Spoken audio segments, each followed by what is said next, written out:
Ďakujem, pán predsedajúci, pán minister, kolegyne, kolegovia. Tuto, ak dovolíte, trošku budem rozsiahlejšie hovoriť, pretože toto je naozaj perla. Jednak, že tu je teda viacero vecí, ja sa budem venovať hlavne teda tomu kúpeľníctvu, ak dovolíte, viem, že kolega Beblavý bude sa viacej venovať aj tým hypotékám, lebo videl som, že v medzirezortnom pripomienkovom konaní tam mal pár otázok, na ktoré by ma teda zaujímala odpoveď. Pán minister, ak teda ju máte, ale však predpokladám, že ich predniesie sám pán kolega. Ja by som chcel sa práve pozastaviť pri tom kúpeľníctve, pretože vlastne tá ponuka, ktorá tu je na podporu kúpeľníctva, bola aj medializovaná a ak sme mohli doteraz možno aj za niečo pochváliť a povedať, že tu boli dobré nápady, tak si myslím, že toto je práve jeden z tých, ktorý môžeme povedať pravý opak. Myslím si, že sa tu jedná o naozaj veľký populizmus a skúsim povedať aj prečo. Začal by som možno tým, že o čo v kúpeľnej starostlivosti ide. Pretože tá ponuka, ktorá tu je, a to je teda ten odpočet 9,50, myslím, pri raz za rok, ktorú môžete použiť, tak povedzme si na rovinu kúpeľné pobyty. Tie, ktoré dneska kúpeľná liečba, alebo teda kúpele ponúkajú, sú mnohokrát také lepšie wellness pobyty, tým, že sú v kúpeľnických zariadeniach, ale na to, aby ste ich mohli nejako zužitkovať, tak sú hlavne tie pobyty, na ktoré sa dá toto použiť, sú hlavne relaxačné. Čiže nie sú to pobyty, ktoré by mali pomôcť zdraviu. Pričom kúpeľná starostlivosť je práve o tom, že má pomôcť zdraviu. Má byť prevenciou pred chorobami a ja za chvíľočku poviem aj možno voči akým chorobám. Takže ten návrh, že teraz tu dáme nejakých 9,50 zľavu na raz za rok, tak povedzme si na rovinu, kto je užívateľom týchto relaxačných pobytov. Sú to ľudia, ktorí si to môžu dovoliť, lebo taký relaxačný pobyt, ak má mať nejaký význam, trojdňový balíček, tak sa pohybuje tie najlacnejšie, no nech úplne, že idem na minimum 70-90 eur, štandard priemer okolo 200 eur. Preto aj klub 500 navrhoval, som sa pobavil v medzirezortnom pripomienkovom konaní, aby sa tento poukaz zvýšil na 500 eur, lebo argumentovali tým, že takýto pobyt stojí 500 eur. Na to, aby mohol mať aspoň ten relaxačný účinok, keď už nie zdravotný. Takže si povedzme, že ten, kto má 500 eur na to, aby si mohol dovoliť takýto relaxačný pobyt, tak asi neocení nejako extra 9-eurovú zľavu. Pretože ak by to malo byť teda naozaj zamerané na tú skupinu nízkopríjmovú, tak pochybujem, že tí, o ktorých sa tu často bavíme práve aj pri minimálnej mzde a vôbec pri mzdách, že to sú ľudia, ktorí sú nízkopríjmoví a je ich naozaj hodne, na Slovensku teda veľa, tak takýto si nemusia ani nad takýmto marketingom uvažovať, lebo si to z rozpočtu proste nemôžu dovoliť na jednu osobu minúť 200 eur, aby ušetrili 9 eur a dopriali si nejaký relaxačný pobyt. Ale vrátim sa teraz späť práve k tej kúpeľnej starostlivosti. Áno, kúpele a kúpeľníctvo je niečo, čo je, myslím si, že môžeme to tak nazvať ako klenot Slovenska. Máme tu mnohé zdroje, viaceré kúpele zanikli a tie, čo máme, je dôležité, aby fungovali dobre. Myslím si, že sami už tú krízu prežili, že tie najhoršie časy majú za sebou a mnohé z nich sú naozaj zastabilizované a snažia sa robiť svoju robotu, snažia sa investovať do svojho rozvoja. Takže preto si myslím, že tento krok je populistický. Ale poďme späť teda k tomu, o čom teda tá kúpeľná liečba je. Pretože tento návrh ponúka tzv. Zľavu na krátkodobé pobyty. Ale z hľadiska naozaj starostlivosti o zdravie tieto krátkodobé pobyty nemajú žiadny efekt. Žiadny efekt. To hovoria dokonca samotní kúpeľníci, ktorí hovoria, že takéto krátke pobyty, ktoré nemajú viac ako 5 dní, sú skôr zadefinované ako wellness pobyty, určite nie ako kúpeľná starostlivosť. Takže nemôžeme povedať, že toto by bolo nejaká podpora samotnej kúpeľov, pretože kúpele vznikli na to, aby robili kúpeľnú starostlivosť, nie na to, aby robili wellness pobyty. A keď my im teraz ideme pomôcť tým, že podporíme ich wellness pobyty, tak vlastne ich automaticky nútime, aby tú kúpeľnickú starostlivosť dávali ako na druhú koľaj a rozvíjali svoje marketing. Oni naopak už dlhé roky hovoria, že by chceli o mnoho viacej sa venovať zdraviu ľudí, na čo existujú, a poukazujú aj na to, že je tu trend nárastu chorôb, je tu trend nárastu výberu zdravotného poistenia, ale ako si sa pozabudlo na trend nárastu výdavkov na kúpeľnú starostlivosť. A toto je ich hlavný argument, na ktorý oni poukazujú. A ja teda na jednej strane cením tú iniciatívu z dielne SNS, že poďme pomôcť kúpeľnej starostlivosti. Ale prosím vás, poďme to urobiť poriadne. Poďme, keď chceme naozaj tým kúpeľom pomôcť, tak im pomôžme. A nie len takýmto nejakým zalepením očí, že vymyslíme nejaké pseudoriešenie a povieme si, joj super, pomohli sme kúpeľníctvu. Ak chceme, tak si naozaj vyhrňme rukávy, poďme si sadnúť s tými kúpeľníkmi za jeden stôl a poďme sa baviť, pretože oni vedia, aké sú tie riešenia. Oni v tom podnikajú a oni si prešli aj svojimi ťažkými časmi. Keby sme mali možnosť ukazovať tu nejaké názorné pomocky, tak by som vám možno ukázal aj nejaké grafy, ktoré ukazujú, ako sa vyvíjal počet lôžok a podobne. Ale teda, čo chcem povedať je to, že kúpeľníctvo alebo na to, aby sme videli aj význam kúpeľníctva, teraz nielen preto, že to je slovenské bohatstvo, ale aj preto, že je dôležité investovať do zdravia Slovákov, tak áno, vieme, že Slováci v zdraví sa dožívajú v rámci krajín EÚ tak menej, keď tak poviem. Na Slovensku pre mužov je to 55,5 roka, pri ženách je to 54,6 roka, kde napríklad takí Rakúšania 57,6, Nemci 56,4, Taliani 62,5, priemer EÚ teda 28 je 61,4, takže zaostávame za týmito krajinami a keby sme si pozreli ten graf, rád by som vám ho ukázal, tak by ste videli, že my ešte klesáme, že iné krajiny, napríklad Maďari, tak im to stúplo, v roku 2005 to mali 54 a išli na 61, keď dobre vidím, v roku 2012 napríklad. Potom Češi začínali na 60, vyšplhali sa na nejakých 64, Poliaci najprv klesli a potom nejakým spôsobom stagnujú, ale podstatne vyššie. My sme začínali v 2005 na nejakom 57, 56,5 roka a klesáme. To isté pri mužoch, ten trend je dosť podobný.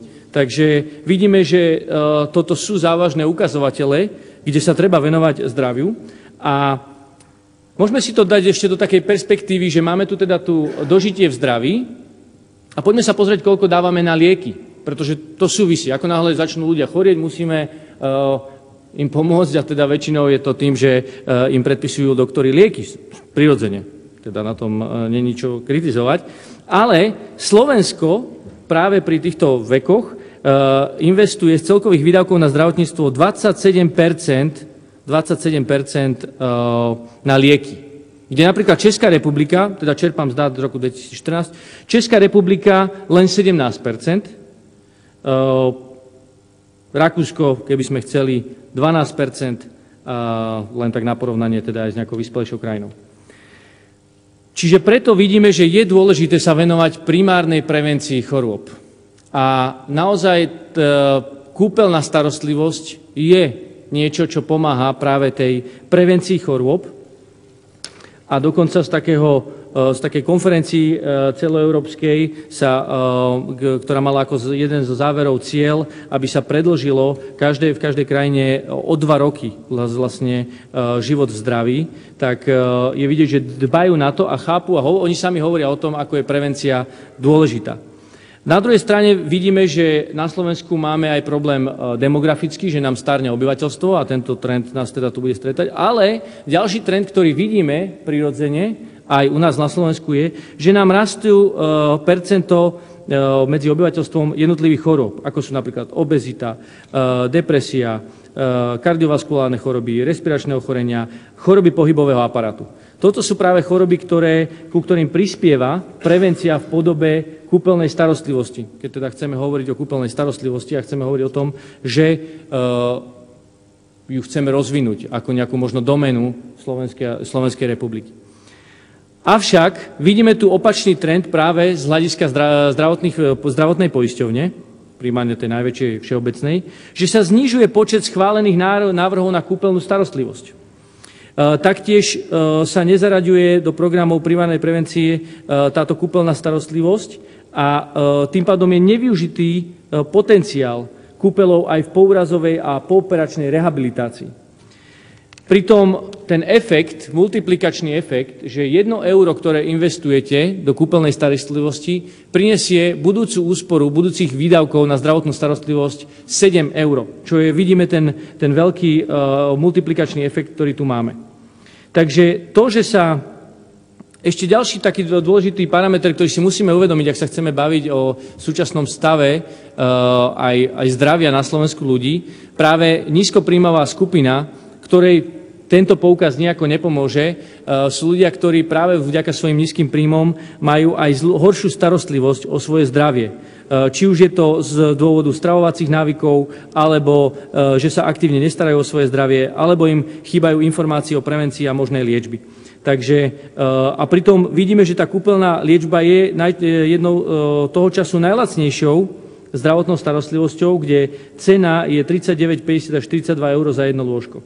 Takže vidíme, že toto je dôležité, aby sme sa bavili o kúpeľnej liečbe, ale naozaj poriadne a kvalifikovane, a nie len tak, že tu vytvoríme nejaký paušálny, jednoduchý marketingový nástroj. Ďalší problém je, že zdravotné poisťovne odmietajú veľké percento návrhov a áno, povedzme si, opäť sme pri tej možno slovenskej mentalite, ktorá nás prevádza aj v iných odvetviach. Bavíme sa tu o nástrojoch proti daňovým únikom a bavíme sa aj o vynaliezavosti našich podnikateľských subjektov, ktorí si mnohokrát chcú zarobiť na úkor štátu.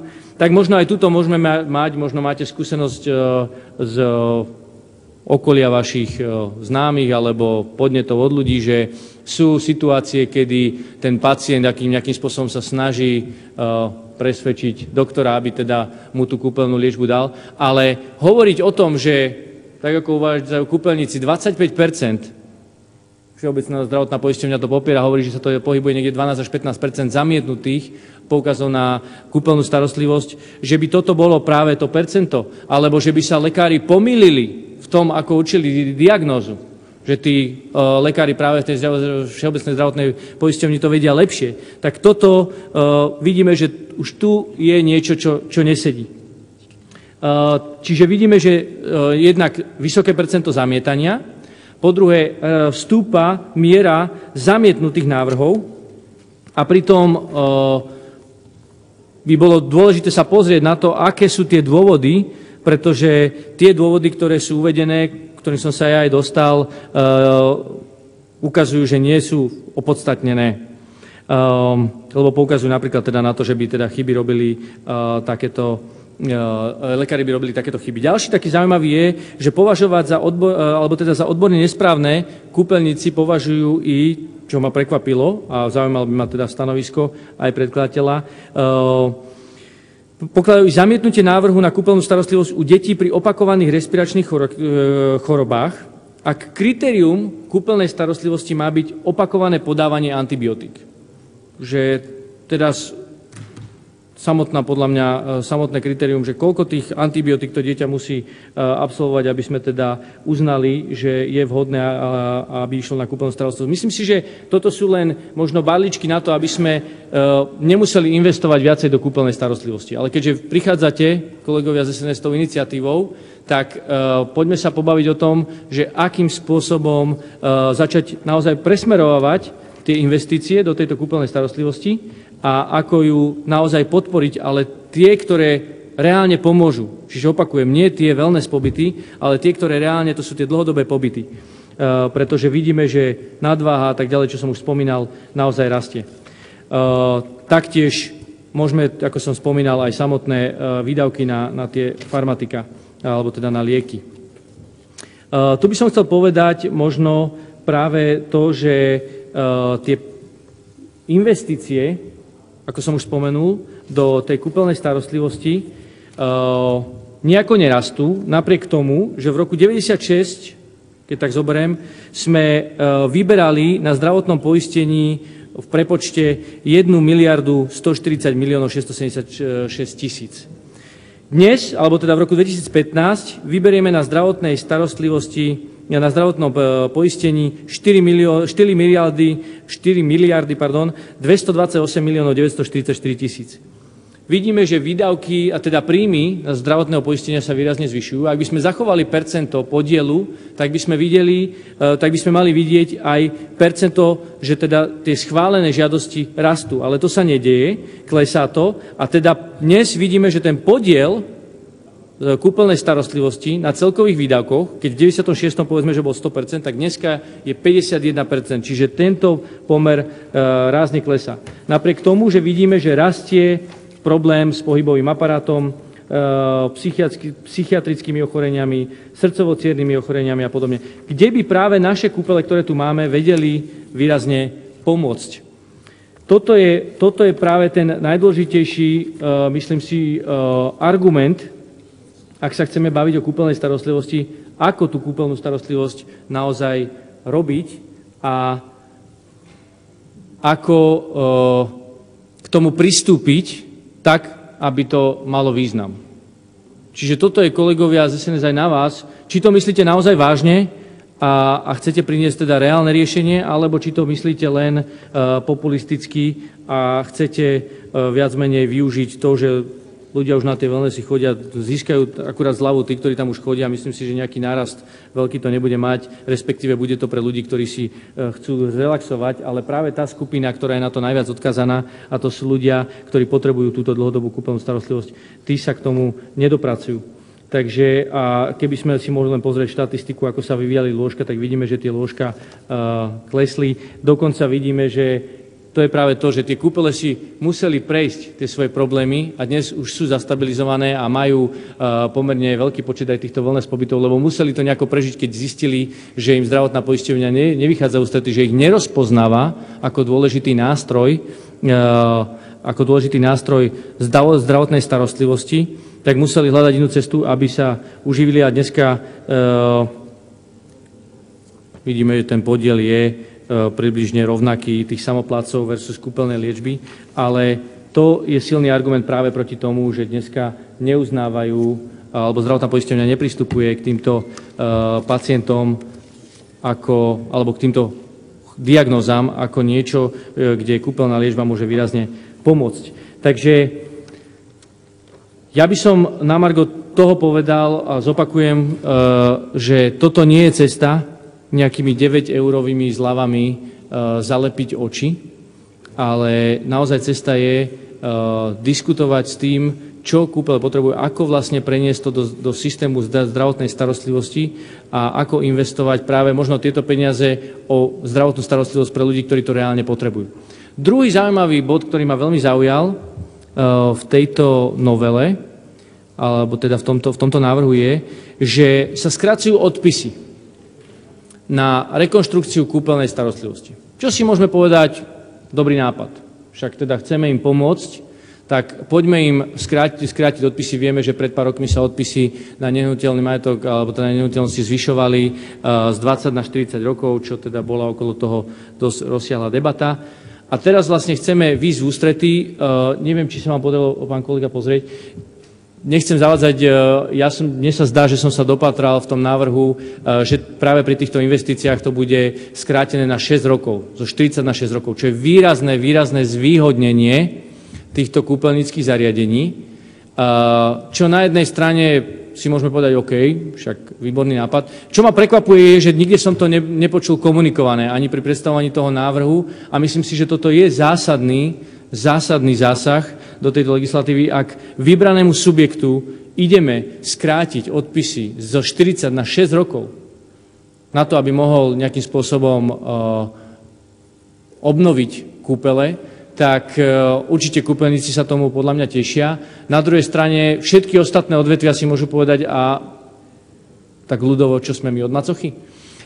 Čiže ten veľký nepomer, myslím si, že toto je diskriminačný prvok,